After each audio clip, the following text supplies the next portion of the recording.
के बाद से पाकिस्तान और उसकी आतंकवाद को सपोर्ट करने की नीतियां एक बार फिर से सवालों के घेरे में आ चुकी हैं। संयुक्त राष्ट्र में भारत ने एक बार फिर से पाकिस्तान को ऐसी लताड़ लगाई कि उसकी पोल ही खुल गई।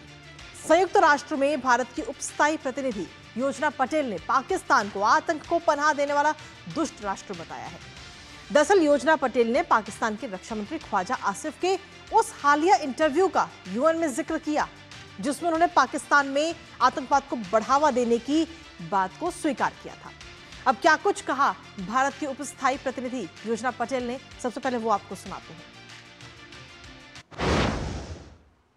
It is unfortunate that one particular delegation has chosen to misuse and undermine this forum to indulge in propaganda and make baseless allegations against India.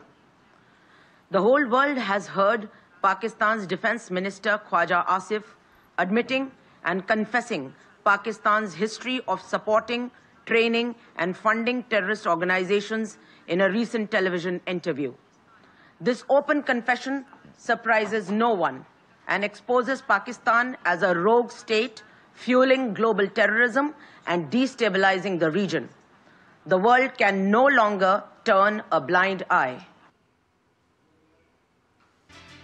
तो सीधे तौर पर आपने सुना कि उन्होंने किस तरीके से पाकिस्तान को फटकार लगाते हुए वो नजर आई हैं और इसी पर ताज़ा अपडेट लेते हैं। हमारे साथ में हमारे सहयोगी अखिलेश सुमन इस वक्त जुड़ रहे हैं, सीधे उनका रुख करते हैं।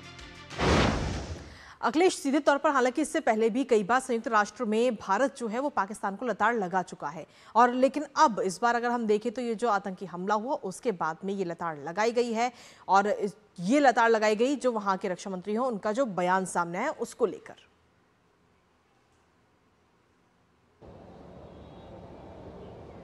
देखिए, ये जो आयोजन था यह था सेंटर ऑफ काउंटर टेररिज्म का संयुक्त राष्ट्र का और उसमें एक जो victim of terrorist association network है उसको लॉन्च किया जाना था और ऐसे समय में भारत और पाकिस्तान दोनों के प्रतिनिधि मौजूद थे, कई अन्य देशों के प्रतिनिधि मौजूद थे और ऐसे समय में जो पाकिस्तान के डेलीगेशन की तरफ से जो कुछ ऐसे सवाल उठाए गए जो सबके लिए असहज है,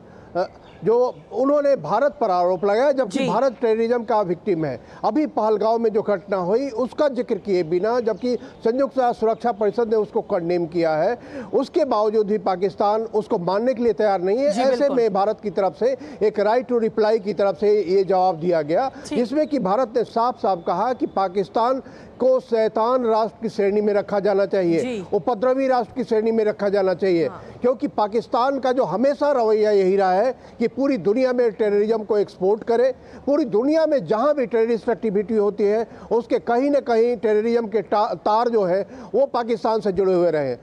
पूरी दुनिया ने देखा था कि किस तरह ओसामा बिन लादेन जिसने अलकायदा की स्थापना की और 9/11 की घटना के लिए जिम्मेदार था वो पाकिस्तान में पाया गया। तो भारत ने एक तरीके से दुनिया को ये बताया है कि आज की तारीख में पाकिस्तान की जो स्थिति है वो सामान्य राष्ट्र की नहीं है, पाकिस्तान की स्थिति जो है वो एक शैतान राष्ट्र और उपद्रवी राष्ट्र की स्थिति है। और इसीलिए भारत के जो प्रतिनिधि उन्होंने साफ साफ कहा कि पाकिस्तान की बातों पर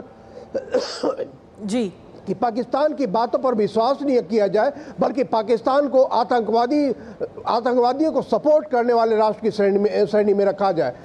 इसको आपको याद हो कि इसके पहले संयुक्त राष्ट्र सुरक्षा परिषद की तरफ से एक बयान जारी किया गया जिसमें कि कहा गया कि